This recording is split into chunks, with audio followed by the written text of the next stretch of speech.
지난 시간에 강의한 내용 중에서 책과 농촌, 이 테마는 너무 단순한 것 같지만 머리에 쏙 들어온다, 이런 평가가 많았어요. 그래서 앞으로 정치도 뭔가 그 쇼오프 하나의 쇼 과시용으로 쇼오프 용으로 하지 말고, 그야말로 다음에 누가 되고 어느 정권이 어느 당이 다시 권력을 잡냐 이런 거 신경 쓰지 말고 정확하게 국민들이 정말 존경할 수 있고 납득할 수 있는 아주 진실한 방책이 있어야 된단 말이죠. 내가 생각하는 건 사람들이 책을 많이 읽고 공부하고 생각하고 토론하는 분위기를 없애면 안 된다. 정도전이 고려조에서 조선 왕조로 올 적에 그야말로 이 사람은 왕을 없애고 싶었지만, 그러니까 혁명이라도 왕을 없앤다는 건 너무 어려웠고 당시로서는, 그래서 완전히 그 신권 중심에 이거를 하면서 왕에 대해서 필수로 요구한 게 뭔지 아세요? 경연이라고. 왕은 반드시 경연을 거치는 왕이 돼야 된다. 그냥 끊임없이 경연에 참석해서 사대부들과 토론을 해서 정책을 세워야 되고 그 어떠한 세월을 살고 있는지 알아야 된다. 그래서 경연 제도라는 걸 갖다가 그렇게 강조를 했는데 정말 중요한 거죠. 이 책을 많이 읽는 국민, 그런 분위기를 만들어야 한다. 지금 챗GPT 그런 거 가지고는 안 되는 거예요. 그런 거 가지고는 정말 그러니까 유용할 때가 많아요. 그러나 에러가 너무 많습니다. 에러가 자기가 동원하는 그 자료에 한계가 있어요. 그러니까 여러분들이 챗GPT에다가 맡긴다, 그런 생각은 하지 말아야 돼요. 우리 민족이 앞으로 세계를 문명을 리드하려면은 책방이 잘 돼야 됩니다. 우리나라에 책방이 잘 돼야 되고,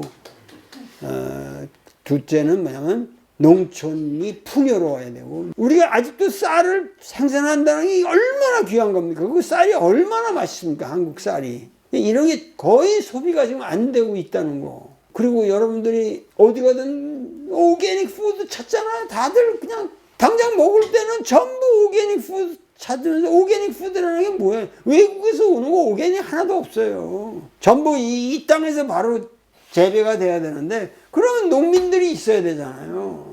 그러니까 젊은이들이 이제는 일자리가 뭐 점점 그 AI의 활약으로 이제는 일자리가 점점 없어진다는데, 점점 좁아지는 그 지위를 놓고 서로 그냥 경쟁하고 싸울 게 아니라 농촌으로 가야 돼요. 농촌. 대한민국의 농촌은 딴 나라 농촌하고 달리 정말 풍요롭고, 아니 그 부탄만 해도, 나는 그 양반이 그 법륜 스님이 가장 지속 가능한 한 모델을 만들기 위해서 한국에서 아무리 찾아봐도 그런 거 할 데가 없다는 거야. 전통적인 그 생활 방식을 지키면서 순결한 서큘레이션이 가능한 어떤 공동체를 지원해. 자기가 이렇게 해서 지원하고 그 모델을 만들려는데 한국에서는 그게 안 된다 이거야. 그래가지고 부탄에다 만들었다는 거야. 그거를 부탄에다 만들었는데, 부탄도 전부 영어를 쓰고 컴퓨터가 다 들어오면서 다 도망간대. 오스트랄리아로, 호주로. 거기는 전부 호주 통이더만 거기가. 그래서 우리 이제 부탄은 뭐 아주 지상의 낙원이라고 생각하는데, 그 법륜 스님이 너무 실망을 해가지고, 그러니까 사실은 우리나라야말로 부탄보다 훨씬 유리한 조건이야. 우리나라 농촌은 잘하면은 도시에서 살든지 뭐 어디서 그런 거에 현혹되지 않고, 그 이미 지금 이만큼 우리는 다 현대화된 모델 속에서 새로운 모델을 만들 수 있다니까, 우리 농촌이. 그래서 한국이 오히려 부탄보다 더 부탄다울 수 있는 행복의 나라를 만들 수 있다, 그런 얘기야. 여기 단단한 나무를 잘라서, 단단한 나무를 목을 자른다고 그랬잖아요. 잘라가지고 이게 절구를 만든다고 그랬어. 저고, 이거는 구인가? 네, 구. 이게 이렇게 하면 이게 구잖아. 이게 이렇게. 이거는 좀 이런. 이건데 이게 소위 말해서 이제 농업이 발전하면서 여기서 도정이 시작된 거지. 도정. 이 쌀을 베끼는 기술. 옛날에는 땅을 이렇게 사각으로 파가지고 아주 딱딱한 그런 아주 그 초콜릿 같은 그냥 그런 땅을 파가지고 여기다 불을 질러요. 불을 질러가지고 여기에 거의 항아리 비슷하게 딱딱해진다고 이게. 옛날 집단은 많으니까 그런 거 사망이 금방 여기가 되거든. 그러면 여기다가 와장창 100단을 넣고 사람들이 들어가서 절구질을 한 거야. 그래가지고 도정이 되는 거야, 쌀을. 그래서 쓸어 담아가지고 그렇게. 방앗간은 옛날에는 아주 원시적인 게 그런 형태로 돼 있었다고. 소위 말해 절구와 절구공이의 문명이죠. 리라는 거, 이로움이라는 게 그렇게 해가지고 만민이 도움을 얻는다. 도정이 시작되면서 쌀을 먹을 수 있게 된 밀을 이런 게 전부가 그렇게 된 거죠. 그러니까 방앗간이 만들어지는 거지. 이러한 문명의 새로운 전환이라는 거는 소과괴에서 취했을 것이다. 여기 이 사각으로 땅에다가 이렇게 판다는 얘기 사각으로. 이게 이제 절구공이지. 네, 절구공이가 되는 거야. 그래서 이게 소과괴에서 왔어요. 이런 거는 보면은 좀 그럴듯한 설명이죠. 소과괴를 보면은. 그래서 이게 진이니까 뭐죠? 뇌니까 이게 뭐냐면 움직임을 상징하는 거야. 움직임. 그 밑에는 산이죠. 이게 산은 이건 움직이지 않는 거. 멈춤의 성질을 갖는다. 그러니까 절구공이는 벼락처럼 치고 절구공이 속의 벼는 멈추어 갈 곳이 없다. 그렇게 되면 결국 껍질이 벗겨지는 것이다. 이 도정 기술의 발명은 인간의 식생활에 크나큰 변화를 가져오게 된 거죠. 그래서 만민이 구제를 얻었다. 그 다음에 이제 농업기술의 변화, 식량 문제의 신기술 도입이 국부를 증대시키죠. 그 국부의 증대는 필연적으로 뭐야? 전쟁을 유발시키는 거야. 그러니까는 여기 소과가 지나고 나면 여기서 뭐가 나? 전쟁에서 총이 옛날에 활이. 칼은 아무리 칼 대가라고 그래도 활은 멀리서 그냥 쏴버리니까 이 무술이 소용없는 거예요. 이성계가 그 활의 대가잖아요. 활은 그렇게 잘 쓰는 모양이네, 이성계가. 주몽으로부터 내려오는 우리 전통이지. 근데 이성계가 그 활을 잘 썼대. 가까이든 멀리든 빨빨 백발백중 맞췄다는 거야, 이성계가. 활 잘 써가지고 왕이 된 사람이에요. 최종병기라는 말도 있지만 옛날에는 활이 최종병기야. 그래서 원거리에서 적을 제압하는 방법을 선사해준 활이라는 병기. 나무를 이렇게 휘어가지고 이걸 만드는 거야. 그래가지고 여기는 나무를 깎아서 화살을 만들고, 호시의 이로움, 이거 문명의 발전이죠. 이렇게 해가지고 천하를 공포스러워 위압적으로. 이것은 규계에서 왔을 것이다. 그러니까 규계에서 활의 아이디어를 얻었다. 이것도 이 어거지는 어거지. 읽어내는 건데. 우회가 리괴. 이건가? 이 화죠. 화택규. 이와 상이 활의 소재이고, 이거와 상이 활의 소재고, 5와 3. 두 개의 음여죠. 이 음여는 그 활이라는 소재가 휘는 걸 상징한다. 하여튼 애를 썼어. 왕부지라는 사람도 이런 거 이렇게 꽤 맞추느라고. 근데 하여튼 기특한 거죠. 이렇게 문명사를 쫙 괴로 설명하려는 이 정신. 규라는 게 이게 엇갈린다 그런 의미가 있거든. 엇갈린다. 그러니까는 활이라는 것 자체가 이게 당기는 거하고 나가는 이 포스의 이거 문제잖아. 근데 우리나라 예천활이라는 거 여러분들 이렇게 보면 요렇게 돼 있거든. 요렇게. 활이라는 게 이렇게 굽어 있다고. 보통 때 이렇게 굽어 있는 거 빼가지고. 근데 요거를 요렇게 휘거든. 이렇게 휘거든. 그러니까 이게 여기서 요렇게 휘어. 요렇게 휘어서 줄을 딱 걸고 솔 쪽에 이게 나가는 거야.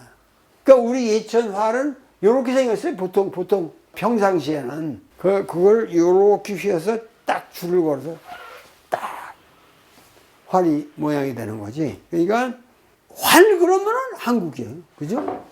주몽으로부터 우리가 쭉, 아니, 저 당태중이 왔을 때도 그 우리 활에 눈이 맞은 거 아니야. 아유, 양궁 뭐 말할 것도 오늘 그 양궁이나 뭐 전통 활이나 옛날부터 어떻게 해서 그렇게 양궁을 우리 민족이 잘하는지 이것도 사실 그 미스테리 아니야.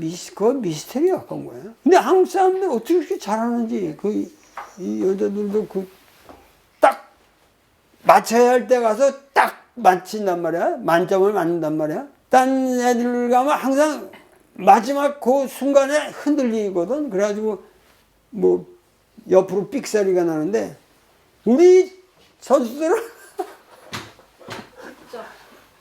10점 어? 딱 맞춰야 할 순간에 10점을 딱 맞춘단 말이야. 얘들은. 그러니까 이게 기술의 문제라기보다 뭔가 정신력의 문제. 이거는 단군으로부터 내려오는 거겠지 이게.